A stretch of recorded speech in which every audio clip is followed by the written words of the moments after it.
Bukan cuma masjid dan gereja, ternyata Indonesia punya banyak nama rumah ibadah dari berbagai agama dan aliran kepercayaan yang ada di Indonesia. Yang kabarnya, akhir-akhir ini semakin banyak pengikutnya. Bisa jadi, ada beberapa nama rumah ibadah yang teman-teman belum ketahui sebelumnya.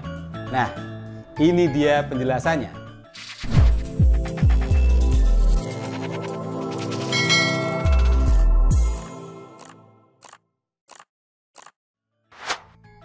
Kita mulai dari yang paling banyak ditemui di Indonesia, masjid.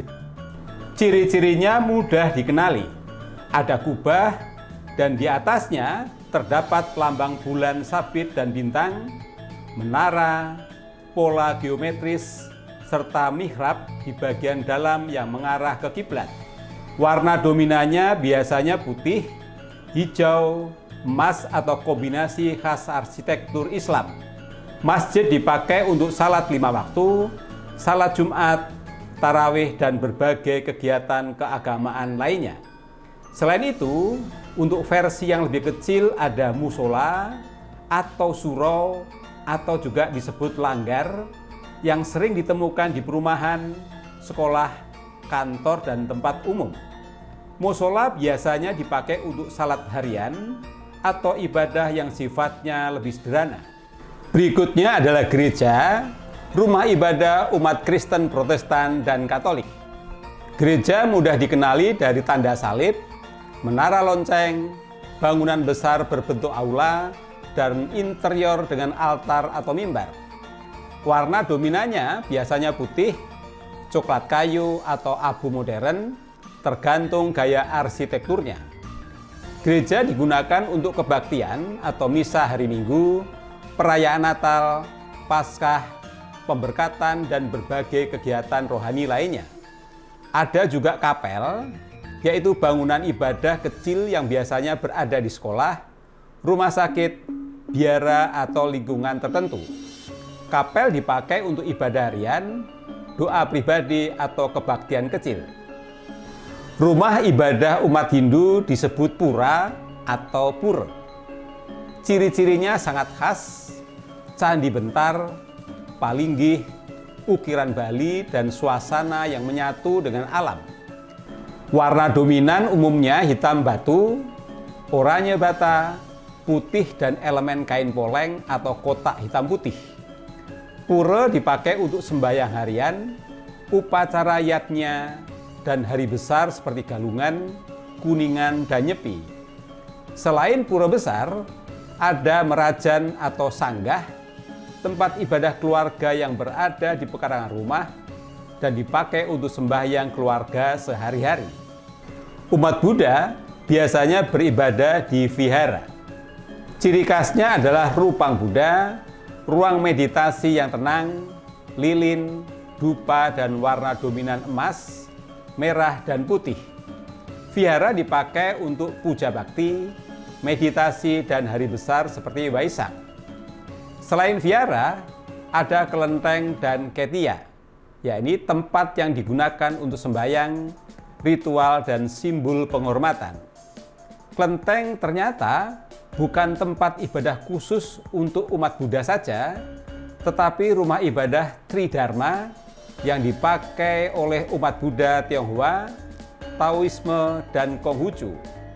Sedangkan ketia adalah vihara dalam ukuran kecil, mirip musola dalam Islam atau kapel dalam Katolik. Bagaimana dengan candi seperti Borobudur dan Prambanan? Candi adalah bangunan keagamaan Hindu dan Buddha pada masa kerajaan.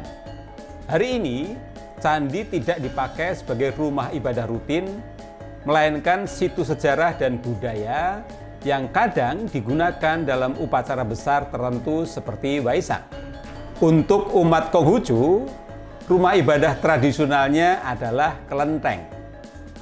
Warnanya didominasi merah terang, penuh ornamen naga, barongsai, dan meja altar tempat menyalakan hiu atau lilin. Kelenteng dipakai saat sembahyang harian, serta hari besar seperti Imlek, Cap Gomeh, dan Cengpeng. Sedangkan litang adalah rumah ibadah Konghucu modern, lebih sederhana, serba rapi dengan warna dominan putih dan emas. Litang dipakai untuk kebaktian Rujiao, doa keluarga dan upacara tertentu. Indonesia tidak hanya terdiri dari agama-agama besar, tetapi juga komunitas penghayat kepercayaan kepada Tuhan Yang Maha Esa. Mereka memiliki rumah ibadah dan tempat suci yang sangat beragam, mengikuti tradisi dan budaya dari daerahnya masing-masing. Beberapa contohnya, yang pertama adalah Balai Basarah, yakni dari Dayak Kaharingan, Kalimantan. Bangunannya berbentuk rumah panggung dengan ukiran Dayak, dipakai untuk doa, upacara adat, dan ritual penghayatan. Berikutnya adalah sanggar atau padepokan dari tradisi Jawa. Biasanya berbentuk joglo atau pendopo, dipakai untuk doa, meditasi, tirakatan, dan ritual budaya lainnya. Selanjutnya adalah sopo atau balai pasogit dari daerah budaya Batak. Ini adalah tempat ibadah dan pertemuan adat untuk penghormatan kepada Tuhan dan leluhur. Selanjutnya adalah kabuyutan, yakni dari penghayat Sunda Wiwitan. Kabuyutan biasanya berupa kompleks suci di tempat yang tenang, seperti bukit, hutan kecil, lembah atau tetenger alam tertentu. Ciri-cirinya lebih alami, banyak menggunakan kayu, batu, bambu, saung, serta pohon-pohon besar yang dianggap sakral. Biasanya dipakai untuk upacara adat, ngarewah-rewah, doa syukur, ritual agraris, meditasi, penyucian diri, serta penghormatan kepada leluhur dan Sang Hyang Kersa. Kabuyutan menekankan hubungan harmonis antara manusia, alam, dan Yang Maha Kuasa. Karena itu, kesakralan justru terlihat dari kesederhanaan dan kedekatannya dengan alam. Selain rumah ibadah resmi, masyarakat Indonesia juga memiliki banyak tempat untuk berdoa, meditasi, bertapa, dan ziarah. Contohnya seperti Goa Maria untuk tempat doa umat Katolik, Pesarian atau Pamujan untuk tradisi Jawa, makam wali, romo, pendeta atau tokoh rohani sebagai tempat ziarah, petilasan tokoh leluhur atau spiritual, gunung dan hutan sebagai tempat mencari keheningan, goa alami, batu besar, mata air atau pohon tua yang dihormati dalam budaya lokal. Tempat-tempat ini tidak selalu memiliki bangunan megah, tetapi menghadirkan suasana hening dan sakral secara spiritual.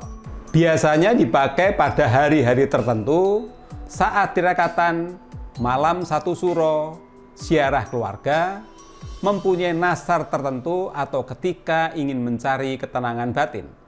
Itulah berbagai rumah ibadah dan tempat suci di Indonesia. Bukan hanya masjid dan gereja, tetapi kita punya begitu banyak nama, bentuk, gaya arsitektur, dan tradisi dalam beribadah. Keberagaman ini bukan sekedar perbedaan, tetapi kekayaan yang membuat Indonesia penuh warna dan begitu indah. Terima kasih telah mengikuti tayangan ini. Sampai jumpa pada video-video berikutnya.